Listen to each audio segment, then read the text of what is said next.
Ohayo Villagers, welcome back to the village. If you are new, hello, welcome. I'm Kai, and today we're going to be talking about, is DLC 14 worth buying in Dragon Ball Xenoverse 2? But before we get started, please do sub to the channel if you are new, or maybe not, you've been watching us for a little bit, today's your day. But yes, we're going to be discussing, is DLC 14 worth buying? Also, real quick, huge shout out to our elite villagers. Our elite army is slowly growing. If you'd like to become an elite villager today, you get these shout outs in some videos along with some other perks when we're streaming. But yeah, feel welcome. Let's go.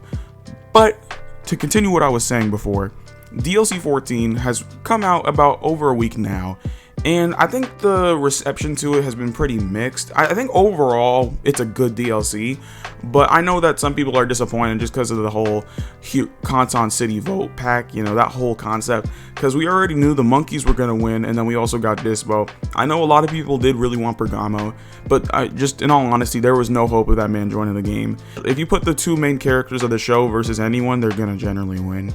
So yeah, unfortunately we did not get Bergamo in the game. I, of course, going for GT Vegeta. I really wanted to see GT Vegeta, and I'm happy we did get him. But what for me shows a DLC is worth buying, see, I have all the DLC in the game, but I'm gonna think from the perspective of someone who has no DLCs, right? And I know that a lot of the people who do watch the videos maybe don't have many or any DLCs at all. So when you think about it like that, do I think this DLC is like a priority? Not so much. So I'm gonna basically comparing this to the previous DLC 13, and we're gonna kind of see which one's better. I feel like it's pretty clear cut which one is better, but we'll still talk about it. So this DLC gave us 3 new characters, 5 new super souls, 10 new moves, and that's that. And we also got 4 new parallel quests if you're looking into the content and stuff, and then also new story. But let's just talk about the 5 super souls, the 10 new moves. All the super souls I really don't like. We have to wait and see for the free stuff, but this is mostly going to be a paid DLC discussion anyway. But the super souls I don't really like. Vegeta GT Super Soul, I made a whole video just on that one because it's just I don't know, I don't like it. I just don't like any of them. And you know, I'm pretty big on the super soul stuff, so this was just really mid all around. Then we move on to the characters themselves. I think GT Vegeta is probably my favorite character that came with this DLC, just how he plays. I love his combos. His moves are okay, but his combos in particular I really do enjoy. And then we also have Dispo, who is a really fun and different character to come to the game. I think Dispo is probably the better made character. I do enjoy GT Vegeta more, but Dispo, it's just like, it's so crazy how he plays. And then he also came with a very new Awoken skill, which if you guys are more into the original characters, I think that this DLC pack brings some more uniqueness rather than got 3 more Saiyans along with a Jiren, you know, which we already had all those characters in the game. Yes, we already had GT Vegeta, we already had UI-san, but Dispo has not been introduced into the game yet, and he's a very unique character in how he fights. So yeah, he's bringing Justice Blade, Justice Kick, and those 2 super attacks are pretty cool, along with his new Awoken. Unfortunately, we don't get that for CICs, but still, his new Awoken skill looks really nice and plays pretty nice too. It's not the craziest, honestly. You know, the stamina drain's really, you know, it's not great, but it looks good, aesthetically at least. And, you know, gameplay-wise, it's not the craziest thing, but he's still a very different option, and I think that's a plus for DLC 14. Then we also have UI-san, who is going to be bringing Ultrasonic Blitz, which is a really cool counterattack. Who's also going to be bringing Sign of Awakening, which is a pretty cool ultimate as well. You teleport, or you can just go in front of your opponent. It's really sick.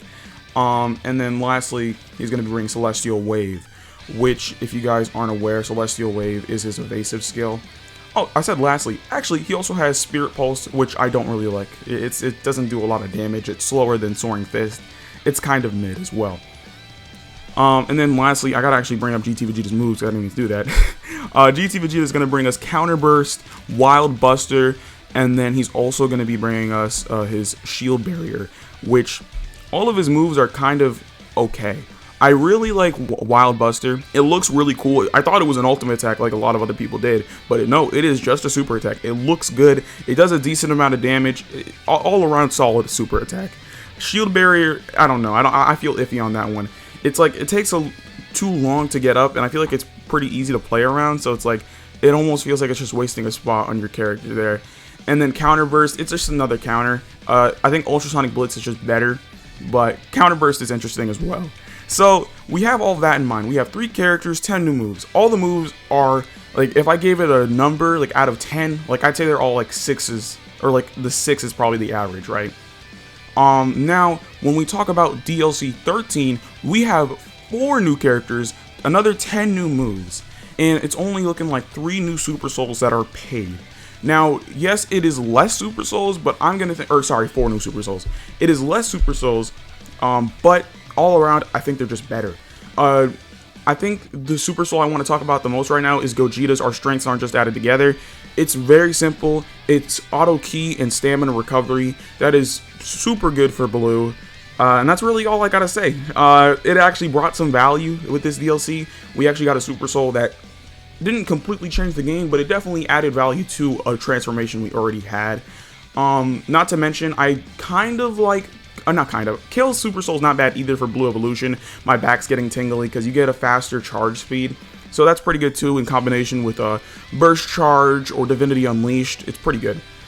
Those are probably the 2 better Super Souls. Caulifla's isn't that crazy, neither is Jiren's, but still, we got 2 pretty solid Super Souls for previous Awoken skills that weren't seeing as much play as they probably should have been seeing. So that's already, I think DLC 13 absolutely dominates when it comes to the Super Soul stuff. And then the characters themselves, again, I already kind of said I like DLC 13 characters more, but there, of course, is more characters to come with this DLC, and some pretty cool ones as well. Gogeta, of course, is pretty unique. Not unique, but he's pretty cool. Gogeta, we already have like 4 of you. But yeah, Gogeta's pretty cool. Full Power Jiren, I think, is probably the best character from this DLC. How he fights is pretty cool as well. And then Caulifla, Kale, it was really kind of just like add-ons, you know, the fact that we took so long to get them into the game. I don't know. Caulifla and Kale, they're alright, but nothing crazy. They're pretty, you know, mid in terms of characters in the game we already have. So, we talked about characters now. We talked about Super Souls. Those are really just the 2 most important things. And the fact that this game, it's in its end, you know? I really think that the Super Souls, they need to be better. The DLC Super Souls especially, because you're paying for those. Those aren't free. You're paying for these Super Souls. So the fact that they're giving us these horrible, I hate Super Souls. I think this late in the game, this stage in the game, we're really going to be getting Super Souls that have a slot machine function, and the rates are so garbage. Like, I made this whole video. You guys can watch it after this one about GT Vegeta Super Soul. There's more where that came from. I just absolutely despise it. And then the other 2 Super Souls, or the other 3, sorry, or 4, excuse me, are just kind of you know, like, I'm not going to use them. You know, there's already better Super Souls that can do similar things, so there's really not much to say about those. Of course, there is a story as well. Now, the enjoyment of the story, I think the cutscenes look really nice. So either way, you're going to be doing fine with these later DLC story cutscenes. Again, DLC 13 and 14, they both look pretty good. So either way, you should be fine if you buy one or the other. I think just all in all, though, DLC 13 is better. So if you don't already have DLC 13, buy DLC 13 over 14. That's basically it. There's nothing really more to it. I think everyone in the community can basically come to a consensus that DLC 14 is good, but not great. And DLC 13 is just, I think, all around great. Let me know what you guys think in the comment section below, though. I hope that, this video is a little weird for me. I haven't really done this. I do want to start doing this, though, when DLCs drop. Like when DLC 15 comes out eventually, I want to be able to say, hey, is it worth buying? Which I'm sure it's going to be, because it's probably going to have superhero content. I can almost guarantee it'll have some superhero content in there. But yeah, I think that's everything I wanted to say. With that, though, again, thank you to the Elite Villagers. Thank you to all y'all who watched the whole video. But yeah, I'm Kai. Peace.